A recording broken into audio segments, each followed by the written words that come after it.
Hi hello viewers, welcome back to our channel. ముందుగా ఎవరైనా మన ఛానల్ని సబ్స్క్రైబ్ చేసుకోకపోతే వెంటనే సబ్స్క్రైబ్ చేసుకోండి. ఇక స్టోరీలోకి వెళ్ళిపోదాం.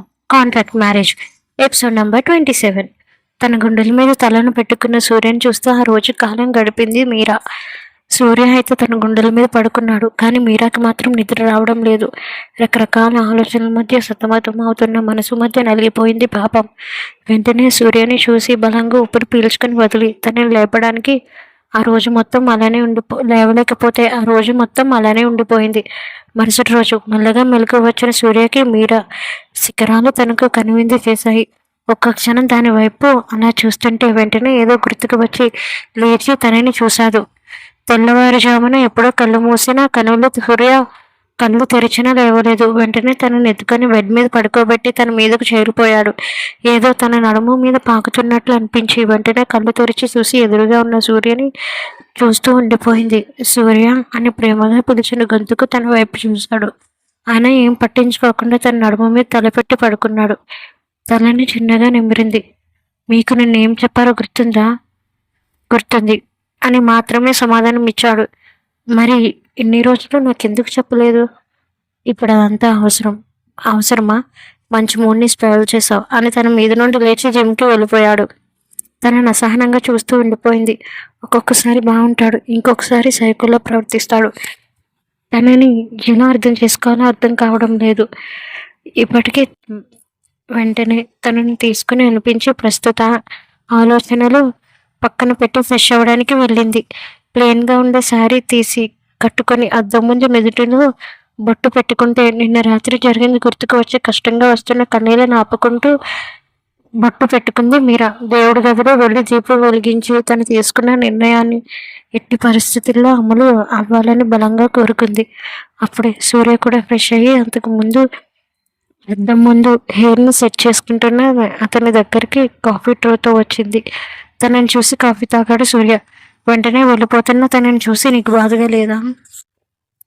దీని గురించి ఒక అమ్మాయిని ప్రేమించానని చెప్పాను కదా, ఇప్పుడు ప్రేమించలేదు అంటున్నారు కదా. అయినా నాతో బెడ్ షేర్ చేసుకున్నందుకు నీ మనసులో బాధ అయితే ఉంటుంది కదా. విరక్తిగా నవ్వుతూ ఇది అగ్రిమెంట్తో కూడిన బెడ్ షేరింగ్ అయినా నేను సంవత్సరంన్నర మాత్రమే ఉండి వెళ్ళిపోయిన దానికి అంత ఇంపార్టెన్స్ ఇవ్వడం కరెక్ట్ కాదు. అంటే నీ ఉద్దేశాలు అంటూ ఏం లేవండి. మా నాన్న క్యూర్ అయిన వెంటనే మీరు పెట్టిన కండిషన్ బిడ్డను కని వెళ్ళిపోవాలని. అదే ఆ సంవత్సరంలోపు బిడ్డను కని వెళ్ళిపోతే ఇక మీరెవరు, నేనెవరు? నాకంటూ ఉన్నది మా నాన్న మాత్రమే. వెంటనే తనని దగ్గరకు లాక్కొని నడుము మీద చేతిని వేసి అంటే మన మధ్య ఏం లేదా? విడిపించుకోవాలని చూసి అదే కదా నేను చెప్తున్నాను. మన ఇద్దరి మధ్య ఏమైనా ఉందా? తిరిగి నన్నే ప్రశ్నిస్తున్నావా? లేదు, అడుగుతున్నావు. రెండిటికి తేడా ఏంటో? మిమ్మల్ని డిమాండ్గా అడిగితే అది ప్రశ్నించడం, అదే రిక్వెస్ట్గా అడిగితే అది అడగడం. రెండిటికి చాలా తేడా ఉంది. కానీ నా దృష్టిలో రెండు ఒకటే. అది మీరు చూసే చూపును బట్టి ఉంటుంది. ఇదంతా అనవసరం. మన ఇద్దరి మధ్య ఏం లేదా? అదే నేను అడుగుతున్నా సూర్య గారు. మన ఇద్దరి మధ్య ఏమైనా ఉంటే చెప్పండి. మీరే అన్నారు కదా నేను ఒక హంతకురాలు అని. హంతకురాలతో ప్రశ్నించడం మంచిది కాదు. ప్రశ్నకు ప్రశ్న సమాధానం కాదు. మిమ్మల్ని ప్రశ్నించడం నేను ఎప్పుడూ మానేశాను. ఇంకొక విషయం చెప్పాలండి, త్వరగా మీరు ప్రేమించిన అమ్మాయిని పెళ్లి చేసుకోండి. మీ జీవితాలలోకి నేను రాను. ఆ మాట అనేలోపే తన గొంతు సన్నగా వనకడం సూర్య గమనిస్తూనే ఉన్నాడు. వెంటనే తన నడుముని ఇంకొంచెం బిగించి అంటే ఇండైరెక్ట్గా నేను వెళ్ళిపోమని చెబుతున్నావా? ఆ అమ్మాయికి దగ్గర అవ్వమని చెబుతున్నాను. మీరా? నేను మాట్లాడుతున్నాను. అమ్మాయి మీ మీద ఎన్నో ఆశలు పెట్టుకుని వచ్చుంటుంది. పక్క కోసమని మీ లైఫ్ని మీరే అయోమయంలో పెట్టుకున్నారు. నాకు అన్యాయం చేస్తున్నా అన్న ఫీలింగ్లో మీలో కలిగింది. అది మీరు గమనించడం లేదు. గుడ్డిగా ఏది కనిపిస్తే అదే నమ్ముతున్నారు. నేను హంతకురాలని మీ ఫోన్లో ఉన్న నిన్న చెత్త వీడియో నాకు చూపించారు. కానీ అది నిజం కాదు అండి. ఎవరో మిమ్మల్ని మిస్లీడ్ చేశారు. తెలుసుకోండి. అంటే నిజాలు ఏంటో తెలుసుకోలేనంత గుడ్డివాడని అనుకుంటున్నావా? ఎదుటి వాళ్ళు చాలా తెలివైన వాళ్ళని నేను అంటున్నాను. అసహనంగా అనిపించి తన రెండు బుగ్గలు వత్తి పెట్టుకున్నాడు సూర్య. విడిపించుకోలేదు. షార్ప్గా తననే చూస్తూ ఉండిపోయింది. నేను 1కి 10 సార్లు ఆ వీడియోని టెస్ట్ చేశాను. అది ఒరిజినల్ వీడియో. నువ్వు తనని పొడిచినట్టుగా క్లియర్ కట్గా ఉంది. మీకు ఎలా చెబితే అర్థమవుతుందో నాకు తెలియడం లేదండి. మీరు చూపించిన అమ్మాయిని ఇప్పటివరకు నేను ఎక్కడ చూడలేదు. ఇంకొక విషయం, మీరు ఇలా ఎందుకు ఆలోచించకూడదు? ఆ అమ్మాయిని పొడిస్తే నాకేంటి లాభం? నేను ఆ టైంలో నైట్ షిఫ్ట్ కావడంతో కంగారుగా వెళ్తున్న తనలో ఎవరో మధ్యలో పొడిచేస్తే ఆ కత్తిని తీస్తుంటే తన నొప్పితో అరిచింది. దాని మీద నా ఫింగర్ ప్రింట్స్ పడ్డాయి. కానీ అవి అవతల వాళ్ళు చాలా తెలివిగా దాన్ని రివర్స్ చేసి మీకు పంపించారు. అది ఎందుకు అర్థం కాలేదు? నాకు అర్థం కాలేదు. పైగా పెద్ద బిజినెస్ మ్యాన్, ఇంత పెద్ద బిజినెస్ మ్యాన్కి ఇంత చిన్న లాజిక్ ఎలా అర్థం కాలేదో అని కొంచెం గట్టిగానే సమాధానం చెప్పింది. ఏంటే కొత్తగా గొంతులేస్తుంది? నీ కింద నేను బానిసని కాదు, అందుకే కొంచెం గొంతు లేపుతున్నాను. అండ్ ఇక్కడ నుంచి నేను ఎలా నడుచుకోవాలో నాకు ఒక క్లారిటీ ఉంది. దయచేసి నన్ను వదలండి అని కోపంగా చెప్పి తనని విడిపించుకుంది. మీరాలో ధైర్యం సూర్యకి నచ్చలేదు. వెంటనే అక్కడి నుంచి వెళ్ళిపోయింది మీరా. తను చెబుతున్నది కొంచెం ఆలోచించినట్లే ఉన్నాయి. ఒక్కొక్క విషయం అంచనా వేయడం మొదలుపెట్టాడు. కానీ ఎంతకీ ముడి విడికపోవడంతో అసహనంగా కూర్చొని ఆలోచిస్తున్నాడు సూర్య. ఇదేంటి ఇలా చెప్తుంది? తను ఏ తప్పు చేయలేదని తన కళ్ళలో అంత స్పష్టంగా కనిపిస్తుంది. నేనేమైనా తనని మిస్అండర్స్టాండింగ్ చేసుకుంటున్నానా అన్న డౌట్ రైజ్ అయింది సూర్యలో. అప్పుడే రహీం నుండి ఫోన్ కాల్ వచ్చింది. హలో, గంభీరంగా అన్నాడు సూర్య. సూర్య, అర్జెంట్, ఎక్కడున్నావు? నువ్వు? ఇంట్లో ఉన్నాను. ఏంటి ఇప్పుడు? సూర్య, నీతో అర్జెంట్గా ఒక విషయం మాట్లాడాలి. అలానే రాత్రి నా బర్త్డే పార్టీ అప్పుడు మాట్లాడతాను. అది కాదు సూర్య అని అంటున్నా సరే ఫోన్ పెట్టేశాడు. అసహనంగా అనిపించింది రహీంకి. మీరే రెడీ అయ్యి ఆఫీస్కి వెళ్తుంటే ఎదురుగా సూర్య కారు వచ్చిన ఆగింది. సూర్య కారు ఏమో వచ్చినా ఏమాత్రం పట్టించుకోకుండా సైడ్ నుంచి వెళ్ళిపోతుంటే మర్యాదగా కారు ఎక్కువ అని తనని ఫాలో చేస్తూనే అన్నాడు. నాకు ఇలానే బాగుంది, నేను వెళ్తాను, వెళ్ళగలను కూడా అని సూటిగా కళ్ళల్లోకి చూసి అంటుంటే తన ముందు కారు ఆపి వెంటనే తన కారులో కుదేశాడు. సూర్య, ముందు మీరు కారు ఆపండి అని కోపంగా అరుస్తున్న తనని ఏమాత్రం పట్టించుకోకుండా ఎంతవరకు వచ్చాయి నా ఈవెంట్ పనులు? ఈ రోజు కదా నీ పుట్టినరోజు, పైగా 33 సంవత్సరాలు. ఏంటి నా ఏజ్ ఎక్కువ నా వెటకరంగా అన్నావా? నాకన్నా ఎక్కువ అని చెబుతున్నాను. ఇంకొకసారి మన ఇద్దరి మధ్య ఏజ్ అన్న పదం వచ్చిందో నేనేం చేస్తానో నాకే తెలీదు. ఏం చేస్తారు? మహా అయితే స్టోర్ రూమ్లో పడేస్తారు, లేదా మానసికంగా చంపేస్తారు. అదే చేత కాకపోతే నన్ను బలవంతంగా లొంగ తీసుకుంటారు. ఇవే కదా వచ్చు. వెంటనే కార్ని సైడ్ కాపి తన మీద కొరిగిపోయాడు. సూర్య, ఏం చేస్తున్నారు అని కోపంగా అంటున్నా తనని చూసి 2 బుగ్గలు ఒత్తి పెట్టుకొని, ఇంకొకసారి నాకు ఎదురు సమాధానం చెప్పావో నిన్ను ఏం చేస్తానో కూడా నాకు తెలియదు.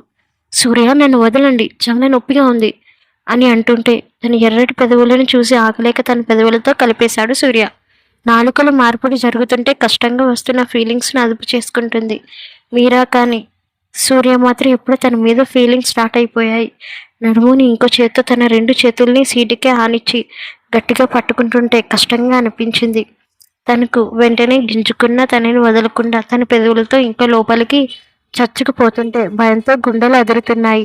వెంటనే తన నడుము మీద ఉన్న ఒక చేతిని మెల్లగా ఎద మీదకు పాకుతుంటే అదే తెలిసిన మీరా తనను విడిపించుకోవాలని ప్రయత్నిస్తుంది. కానీ అక్కడ ఉన్నది సూర్యబాబు కదా, అంత తేలిగ్గా వదలలేదు. అప్రయత్నంగా తన కంటి నుండి కన్నీరు కార్చింది మీరా. తనని ఏమాత్రం పట్టించుకోకుండా తన వెనుక ఉన్న థ్రెడ్స్ని ఒక్కసారిగా లాగి ఆ వెంటనే ముందు ఉన్న ఎత్తులను ఒక చేతితో సవరిస్తూ తనని వేరే లోకానికి తీసుకెళ్లే ప్రయత్నం చేశాడు. ఎప్పుడైతే తన చెయ్యి ఎత్తుల మీదకు చేరిందో ఒక్కసారిగా గట్టిగా కళ్ళు మూసుకుంది. భయంతో బిగుసుకుపోయింది మీరా. కష్టంగా వస్తున్న ఫీలింగ్స్ నాకు గట్టిగా కళ్ళు మూసుకుంది మీరా. అది గమనించిన సూర్య ఇంకా రెచ్చిపోతూ తన చేతులతో నడుము ఎదని తడుముతుంటే కోపంగా ఈసారి స్పృహలోకి వచ్చి తనని దూరం తోసేసింది. అదురుతున్న గుండెతో, ఏం చేస్తున్నారు మీరు? అర్థమవుతుందా? ఇలా చేయడానికి మీకు మనసు ఎలా వస్తుంది? మీరు ఒక అమ్మాయిని ప్రేమించారు, అర్థమవుతుందా? తన 2 బుగ్గలను వత్తి పట్టుకొని కోపంగా, ఏంటి నాకు తెలియదు అనుకుంటున్నావా? నేను ప్రేమించాను అని పైగా నాకే నీతులు చెబుతున్నావా అని ఎర్రబడ్డ కళ్ళతో అంటుంటే భయంగా అనిపించింది. ప్లీజ్ ఇలా చేయడం కరెక్ట్ కాదు అని చెప్పడమే నా ఉద్దేశం తప్ప అన్న మాట పూర్తి కాకముందే చూడు నేను ముద్దు పెడితే పెట్టించుకోవాలి, కొడితే కొట్టించుకోవాలి అని పోకిరి డైలాగ్ చెప్పి మరోసారి తన పెదవులను అందుకున్నాడు సూర్య. అరగంట తర్వాత తనని కారును తన ఆఫీస్ ముందు ఆపి తనని దింపి ఏమాత్రం పట్టించుకోకుండా వెళ్ళిపోయాడు. వెళ్ళిపోతున్న కారుని చూస్తూ ఉండిపోయింది మీరా. కన్నీరు ఎందుకు కారుతుందో తెలీదు. కన్నీరుని తుడుచుకొని వెళ్ళిపోయింది. ఆఫీసులో ఎదురుగా వచ్చిన మీరాని చూసి ఎందుకంత లేట్ అయింది, ఇప్పటికీ 10 సార్లు అడిగారు బాస్ అని అంటూ వచ్చిన సవితని చూసి వెళ్దాం రా అని తనని తీసుకొని ఆఫీస్ రూమ్లోకి వెళ్ళింది.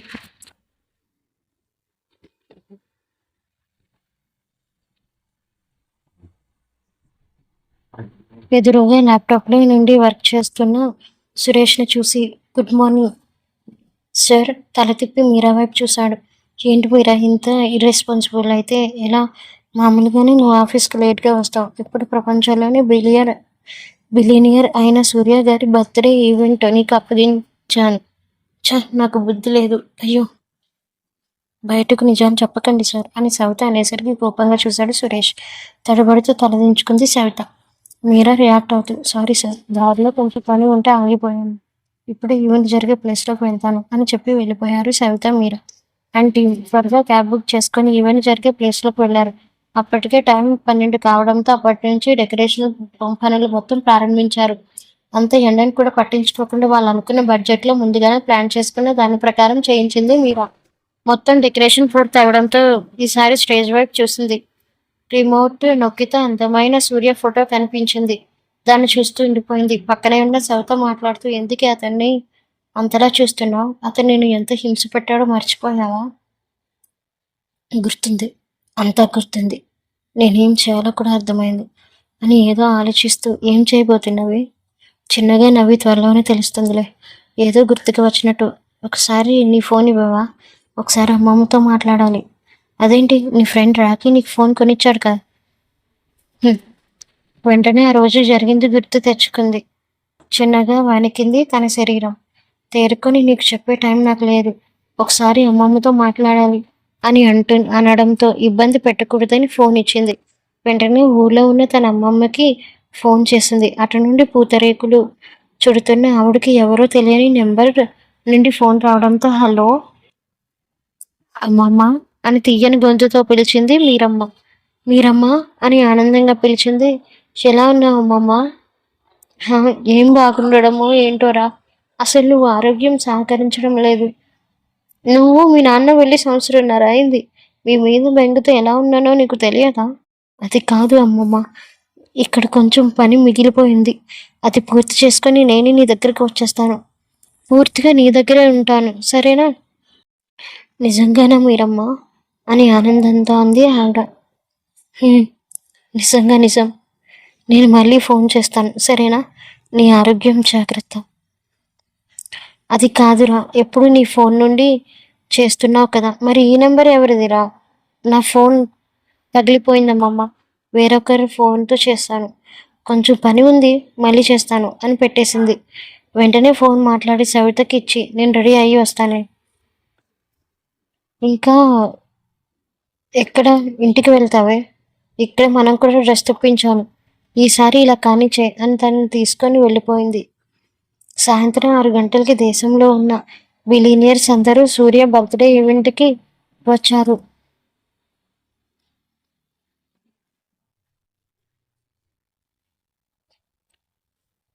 అక్కడే ఉన్న రూమ్లో రెడీ అయ్యారు మీరా, సవిత.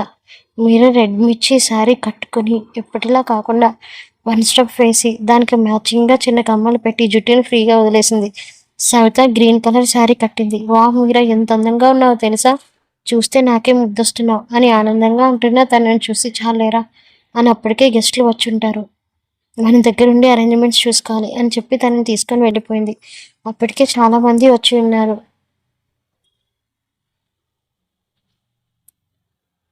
వాళ్ళందరినీ చూసి నోరు తెరిచింది సవిత.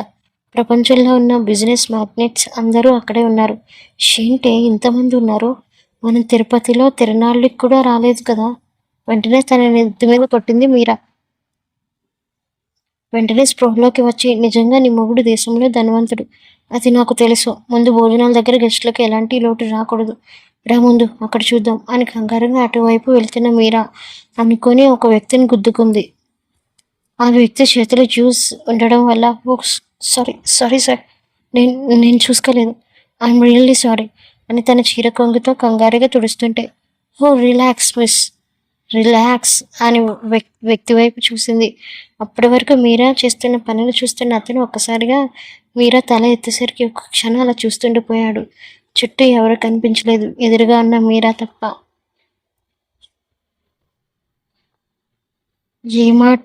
ఏమంటాడన్న భయంతో అతని వైపు చూస్తూ ఉన్న మీరా తేరుకొని, సార్ సారీ, నేను చూసుకోలేదు సార్, ఇక్కడ వాష్రూమ్ ఉంది, కావలిస్తే మీరు అక్కడ శుభ్రం చేసుకుందరు రండి అని చనువుగా తన చేతిని పట్టి సవిత వైపు చూసి, సవిత నువ్వు భోజనం దగ్గర ఏమైనా లోటు ఉందేమో చూడు, నేను నీకు సహాయం చేసి వస్తాను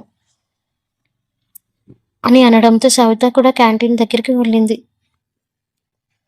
సారీ సారీ, నా వల్ల మీకు చాలా అసౌకర్యం కలిగింది, రండి మిమ్మల్ని వాష్రూమ్లోకి తీసుకొని వెళ్తా అని చేతిని పట్టుకొని అక్కడున్న వాష్రూమ్లోకి తీసుకొని వెళ్ళింది. కానీ వెళుతున్న ఆ వ్యక్తి మాత్రం మీరాని చూస్తూ ఉండిపోయాడు. కానీ అదేమి పట్టించుకోలేని మీరా మాత్రం, వాష్రూమ్ ఇక్కడే ఉంది, మీరు శుభ్రం చేసుకొని రండి, వెయిట్ చేస్తాను అని అనడంతో తన వైపు కష్టంగా చూపుని మరల్చి వాష్రూమ్లోకి వెళ్ళాడు. 2 నిమిషాలు కూడా పూర్తిగా కడుక్కోకుండానే మీరా ఎక్కడికి వెళ్ళిపోతుందన్న టెన్షన్తో 2 నిమిషాల్లోనే వచ్చేశాడు ఆ వ్యక్తి.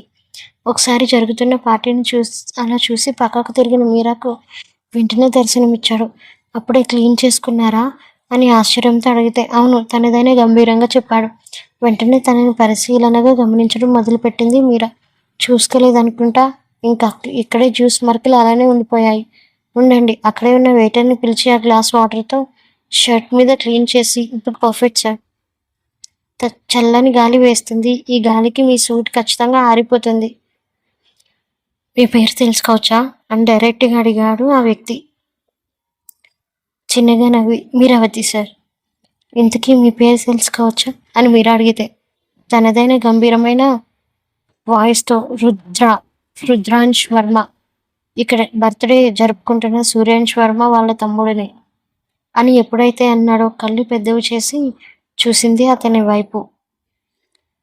కానీ తన ఎక్స్ప్రెషన్స్ని ఏమాత్రం పట్టించుకోకుండా తనదైన పొగరుతో, నాకు ఏదైనా స్ట్రైట్ ఫార్వర్డ్గా అడగడం అలవాటు, నాకు మీరు చాలా బాగా నచ్చారు, if you don't mind will you marry me. అతని నుండి అలాంటి మాటలు ఊహించలేని మీరా తన వైపు భయంతో ప్లస్ కంగారుతో చూస్తుంది. హలో మిస్ మీరావతి గారు, ఏంటి ఆలోచిస్తున్నారు, నా వెంట చాలా మంది పడ్డారు కానీ మైండ్కు మాత్రం ఎక్కలేదు, కానీ ఫస్ట్ టైం మిమ్మల్ని చూడగానే లవ్ అండ్ ఫస్ట్ సైట్ కలిగింది. అలా మాట్లాడుతున్న తన వైపు చూసి, సారీ ఐఎమ్ నాట్ ఇంట్రెస్టెడ్ అని కంగారుగా చెప్పి పరిగెత్తుకొని వెళ్ళిపోయింది. నువ్వు ఎంతవరకు పరిగెత్తినా నా నుండి తప్పించుకోలేదు మీరావతి, ఇప్పుడు చెప్పకపోయినా పర్వాలేదు, ఎప్పుడోకప్పుడు నీతోనే చెప్పిస్తాను అని మనసులో కన్నింగ్ ప్లాన్స్ వేసుకున్నాడు రుద్ర. ఇంకా ఉంది అండ్ కామెంట్స్ మాత్రం మర్చిపోకండి. And please to subscribe my channel. అలానే నాది 1000కి దగ్గరలోనే ఉంది. ఎవరైనా సబ్స్క్రైబ్ చేసుకోకపోతే వెంటనే సబ్స్క్రైబ్ చేసి నాకు సపోర్ట్ చేయండి ప్లీజ్.